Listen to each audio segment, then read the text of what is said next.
मेरे प्यारे बच्चों, सुभागी देवी इंटरमीडिएट कॉलेज के स्टडी क्लास में आप सभी का स्वागत है। आज कक्षा 8 के बच्चे सामाजिक विज्ञान के अंतर्गत पढ़ेंगे। ये इकाई 2 है।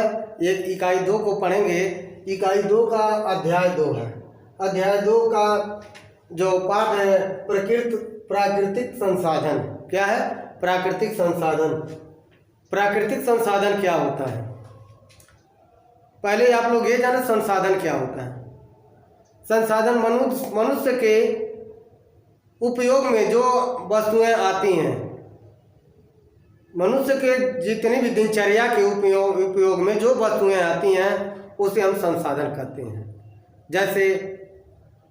जैसे मान लीजिए भूमि हो गया, सड़कें हो गई, कपड़े हो गए और यातायात के जो भी साधन है, मोटर हुआ, गाड़ियाँ हुआ, जल हुआ, ये सब क्या होते हैं? संसाधन में आते हैं। तो पहला आपका संसाधन है भूमि संसाधन। क्या है? भूमि संसाधन। क्योंकि भूमि ही पहला संसाधन मुख्य रूप से भूमि है, क्योंकि भूमि पर ही हम लोग मकान भी बनवाते हैं, भूमि पर ही हम लोग खड़े रहते हैं, भूमि पर ही कृषि कार्य किया जाता है और भूमि से ही वनस्पतियाँ, पेड़ पौधे, खनिज पदार्थ, पहाड़, यहाँ तक कि जल सब भूमि पर ही मिलते हैं। इसलिए पहला हमारा प्राकृतिक संसाधन भूमि है और सबसे महत्वपूर्ण संसाधन भी भूमि है। तो भूमि संसाधन को हम लोग पहले देखें। भूमि संसाधन क्या है? भूमि पृथ्वी का एक महत्वपूर्ण संसाधन है। भूमि क्या है? पृथ्वी का एक महत्वपूर्ण संसाधन है, क्योंकि मनुष्य की सभी आवश्यकताओं की पूर्ति भूमि से ही होती है, जमीन से ही होती है। पृथ्वी पर भूमि का कुल क्षेत्र अगर देखा जाए तो 29% भूमि है, बाकी 71% भाग जल है। संपूर्ण पृथ्वी को अगर देखा जाए तो 29% पर भूमि है और बाकी 71% जल से भरा हुआ है। इन 29% के भाग में अगर विश्व के समस्त जनसंख्या देखा जाए तो निवास करती है। ये जो 29% भूमि का जो भाग है, इसी भाग पर पूरे विश्व की जनसंख्याएं निवास करती हैं। इतना ही नहीं, इस 29% क्षेत्र में देखा जाए तो कुछ भाग ऐसे हैं जैसे पहाड़ हैं, पठार हैं, वन हैं और कुछ आवास हैं, कुछ आवास भी हैं। आवास योग्य भी तो कुछ क्षेत्र भूमि में ही आते हैं। इस प्रकार देखा जाए तो भूमि हमारे लिए बहुत ही महत्वपूर्ण संसाधन है। भारत में भूमि की उपयोगिता। भारत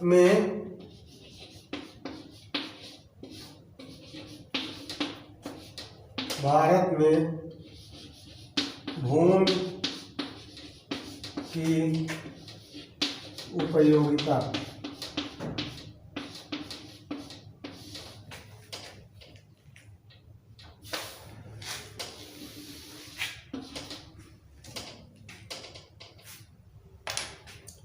भारत में भूमि के कौन कौन भूमि हैं, वे किस प्रकार उपयोगी हैं और भारत की भूमि को हम किस प्रकार उपयोग में लाते हैं, इसके विषय में इस शीर्षक के माध्यम से, इस टॉपिक के माध्यम से आप लोग जानेंगे। तो विश्व की कुल भूमि का लगभग 10% भाग देखा जाए तो खेती होता है। विश्व की बात कर रहे हैं, अभी भारत की नहीं। विश्व की जितना भी भूमि है उस कुल भूमि का 10% भाग ही खेती के कार्य में उपयोग में लाया जाता है। भारत की कुल भूमि का लगभग देखा जाए तो 43%। अगर भारत की भूमि देखा जाए तो भारत भूमि का कुल भाग का 43% भाग क्या है? कृषि कार्य के लिए।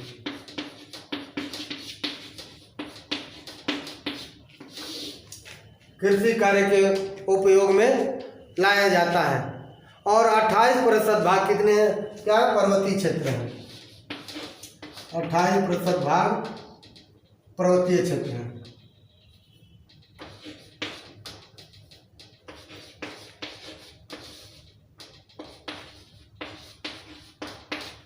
पर्वतीय क्षेत्र है। और देखा जाए तथा कुल जो है 28% भाग पर्वतीय नहीं, पठारी है। पठारी क्षेत्र है और 29% भाग पर्वतीय है।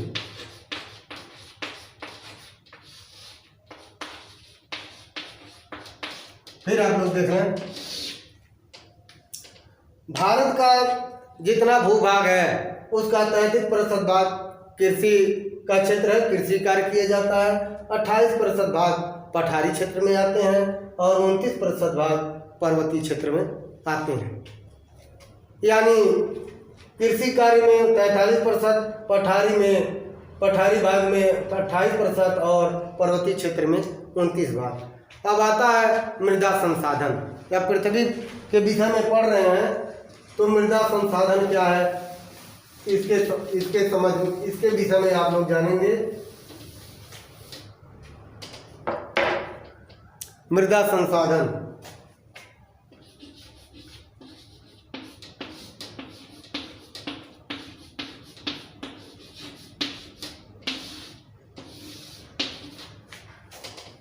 मृदा संसाधन अर्थात मिट्टी, जिस मिट्टी का उपयोग हम कृषि कार्य में करते हैं, यानी मिट्टी को ही मृदा कहते हैं, तब उसे ही मृदा संसाधन कहते हैं। तो मृदा संसाधन देखेंगे तो 6 प्रकार के हैं। पहला है जलोढ़ मिट्टी,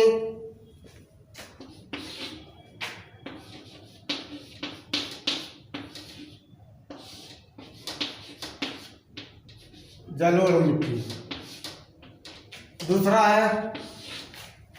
दूसरा आप लोग देखेंगे तो काली मिट्टी है।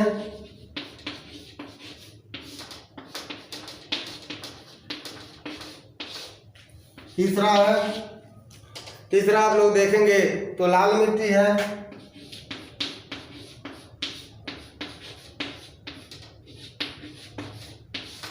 चौथा आपका है लैटेराइट मिट्टी है।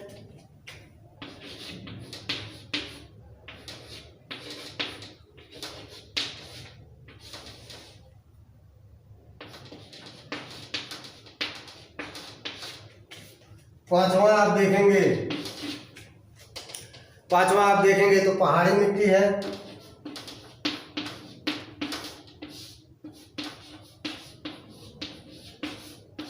छठा आप लोग देखेंगे तो मरुस्थलीय मिट्टी है।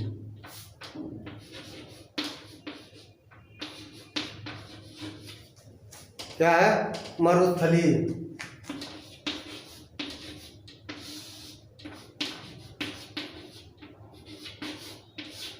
इस प्रकार आप लोग देखेंगे तो मृदा को 6 भागों में बांटा गया है।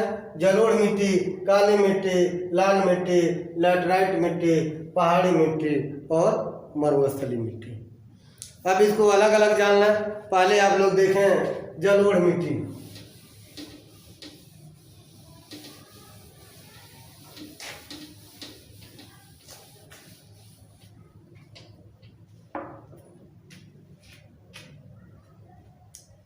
जलोढ़ मिट्टी क्या है? जलोढ़ मिट्टी वो मिट्टी होती है जो नदियों द्वारा लाए गए अवसादों से जिस भूमि का या जिस मृदा का निर्माण होता है उसे हम क्या कहते हैं? जलोढ़ मिट्टी। जो नदियों द्वारा लाए गए अवसादों से जिस मिट्टी का निर्माण होता है उसे हम क्या कहते हैं? जलोढ़ मिट्टी। जलोढ़ मिट्टी अधिक उपजाऊ होती है। इसमें हर प्रकार के फसलों को उगाया जाता है या सबसे उपजाऊ वाली मिट्टी इसको माना जाता है। इस मिट्टी में देखा जाए तो पोटास और फास्फोरस अम्ल और चूना होता है। क्या क्या? पोटास है, फास्फोरस और चूना की मात्रा अधिकता होती है। कार्बन नाइट्रोजन तत्व की कमी होती है। किस तत्व की कमी? कार्बन और नाइट्रोजन तत्व की इसमें कमी होती है। इस मिट्टी को 2 भागों में बांटा गया है। कौन कौन? बांगर और दूसरा खादर। बांगर किसे कहते हैं? बांगर मिट्टी उसे कहते हैं जो पुरानी नदियों वाला कहें या पहले नदियों द्वारा लाई गई अवसादों से जिन में मृदा का निर्माण हुआ उसे बांगर मिट्टी कहते हैं। खादर मिट्टी यानी वर्तमान में वर्तमान में नदियों के अवसादों से बनी हुई मृदा को क्या कहते हैं? खादर मिट्टी कहते हैं। अर्थात ये पहले के नदियों द्वारा बनाया गया मृदा है, ये इस समय के नदियों द्वारा बनाया गया मृदा है। इसलिए जलोढ़ मिट्टी को दो भागों में बांटा गया है, बांगर और खादर। अब आता है आपका दूसरा काली मिट्टी।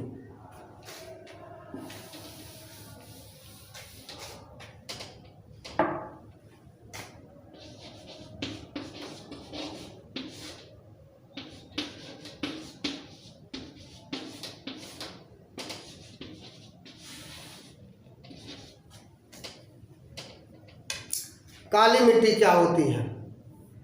काली मिट्टी तो अधिकतर यही जानेंगे काली मिट्टी का निर्माण कैसे होता है। तो आप यानी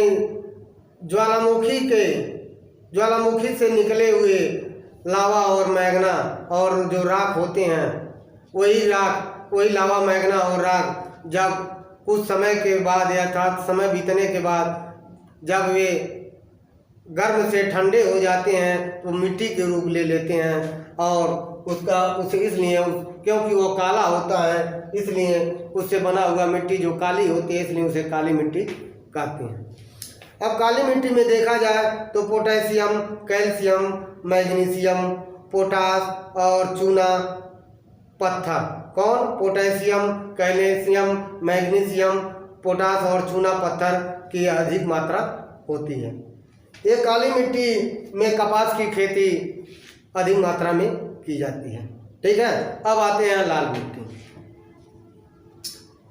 काली मिट्टी ये जलोढ़ मिट्टी से कम उपजाऊ होती है। अब तीसरा है लाल मिट्टी।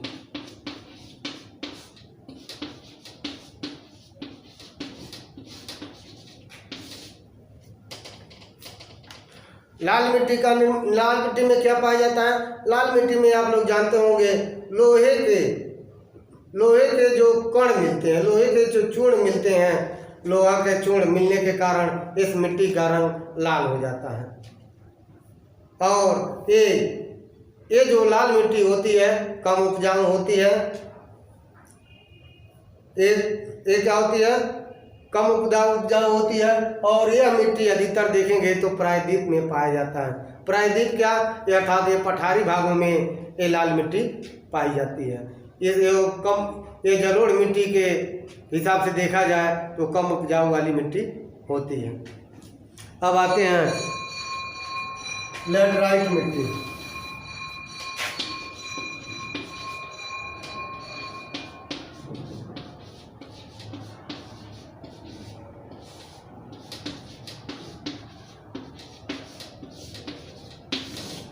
लैटराइट मिट्टी क्या होती है? लैटराइट मिट्टी आप लोग देखेंगे प्रायः पीले रंग की होती है। इसमें भी लोहे के चूड़े मिलते हैं, लोहे के कण मिलते हैं। या मिट्टी अगर देखा जाए तो पश्चिमी घाट और पूर्वी घाट अर्थात पहाड़ियों के आसपास के क्षेत्रों में पाई जाती है। क्या है? लैटराइट मिट्टी। यह भी देखा जाए तो जलोढ़ मिट्टी के हिसाब से कम उपजाऊ होती है। लेकिन तब भी देखा जाए तो लाल मिट्टी के हिसाब से यह अधिक उपजाऊ होती है। एक बात आप लोग और जान लें, लैटराइट मिट्टी में चाय के बागानों की खेती की जाती है। लैटराइट मिट्टी में क्योंकि ये पहाड़ों के किनारे पाई जाती हैं, पर्वतीय भूभागों में पाई जाती हैं, इसलिए यहाँ पर चाय की खेती प्रचुर मात्रा में की जाती है। अब आता है पांचवा पहाड़ी मिट्टी।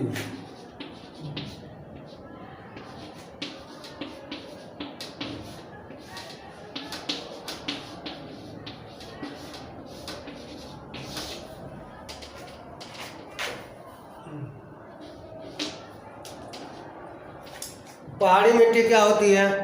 पहाड़ी मिट्टी वही जानेंगे जो पर्वतों या पहाड़ों पर जो मिट्टी पाई जाती है उसे पहाड़ी मिट्टी कहते हैं।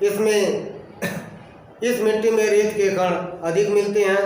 इस मिट्टी में प्रचुर मात्रा में खेती नहीं की जाती है क्योंकि यह कम उपजाऊ होती है, लेकिन इस मिट्टी में वनस्पतियाँ बहुत ज़्यादा मात्रा में उगी हुई होती हैं और ये पहाड़ों पर पाई जाने वाली मिट्टी पहाड़ी मिट्टी कही जाती है। अब आता है छठा आपका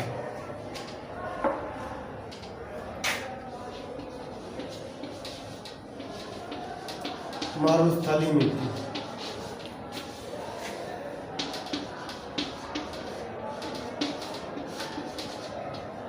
मरुस्थलीय मिट्टी क्या है? जो मरुस्थल में पाई जाती है। जैसे हमारे यहाँ देखा जाए तो थार मरुस्थल है, सबसे बड़ा मरुस्थल देखा जाए तो सहारा मरुस्थल है। अर्थात ये मिट्टी जो है मरुस्थलों में पाई जाती है, इसलिए इसका नाम ही मरुस्थलीय मिट्टी कहा जाता है। इसमें रेत के कण अधिक मात्रा में पाए जाते हैं और उनमें वो अधिक छिद्रित होते हैं, इसलिए जल जो है सोखने की क्षमता अधिक होती है। इसमें ह्यूमन और नाइट्रोजन की कमी होती है और सिंचाई द्वारा इस मिट्टी को उपजाऊ बनाया जा सकता है। ये अधिकतर रेगिस्तानों में यह मिट्टी पाई जाती है, इसलिए इसे मरुस्थलीय मिट्टी कहते हैं। अब आता है मृदा का संरक्षण।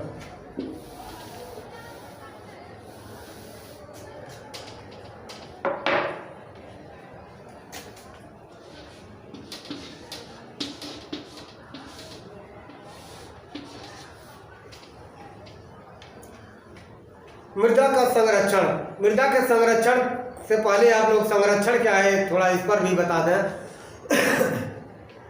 यानी मिट्टी के कटाव को रोकने को ही हम संरक्षण करते हैं।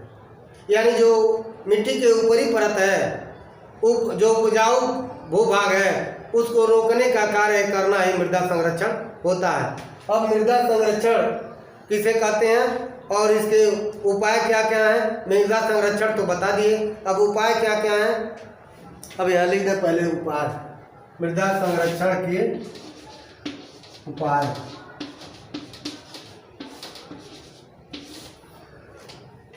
मृदा संरक्षण के उपाय क्या क्या हैं? पहला क्या है? वृक्षों की कटाई कम करना। पहला क्या है? वृक्षों की कटाई कम करना और अधिक से अधिक मात्रा में वृक्षों को लगाना, जिससे मिट्टी के ऊपरी परत का कटाव नहीं हो पाएगा, अर्थात वह इस प्रकार उसके मृदा को संरक्षण को रोका जा सकता है। दूसरा क्या है? दूसरा है जो पर्वतीय क्षेत्र की मिट्टियां हैं उसमें सीढ़ीदार खेती की जाए, क्योंकि ऊपर से जब पानी लुढ़कता है तो नीचे चला जाता है, जिससे मिट्टी भी उसके साथ नीचे आ जाती है। इसलिए सीढ़ीदार खेती द्वारा पर्वतीय क्षेत्रों की मिट्टियों को उर्वरता को बचाया जा सकता है। तीसरा आपका ये है नदियों पर बांध बनाकर, क्योंकि नदी के अगर बांध नहीं बनाया जाता है तो नदी का जल स्तर बढ़ने से उसकी धारा जिस तरह मुड़ जाती है उधर की मिट्टी को बहा ले जाती है और उसके मिट्टी के ऊपर रेत और बालू के कण को लाकर रख देती है, जिससे उसकी उर्वरा शक्ति नष्ट हो जाती है। अब आता है चौथा क्या है? फसल चक्र अपनाकर। मृदा संरक्षण को फसल चक्र अपनाकर भी मृदा संरक्षण को रोका जा सकता है। एक ही फसल को बार बार बोने से मृदा जो है मिट्टी की उर्वरा शक्ति समाप्त हो जाती है। इसलिए फसलों को बदल कर उसमें खेती की जाए, तो इसलिए इस प्रकार मृदा के संरक्षण किया जा सकता है। मृदा के उपजाऊ गुण को बचाया जा सकता है। मृदा को जो मृदा है उसके उपजाऊ बनाया जा सकता है। तो आप लोग प्यारे बच्चों, आप लोग प्राकृतिक संसाधन के अंतर्गत भूमि संसाधन पढ़े हैं, उसके बाद भूमि संसाधन की उपयोगिता पढ़े हैं, उसके बाद मृदा संसाधन क्या है, मृदा संसाधन कितने प्रकार के होते हैं, मृदा का संरक्षण क्या होता है, मृदा के संरक्षण के उपाय क्या क्या हैं, ये सब इस वीडियो के माध्यम से आप लोग पढ़ चुके हैं, इसके विषय में जान चुके हैं। अब अगला भाग अब अगले वीडियो में उसको बताएंगे। तब तक के लिए धन्यवाद।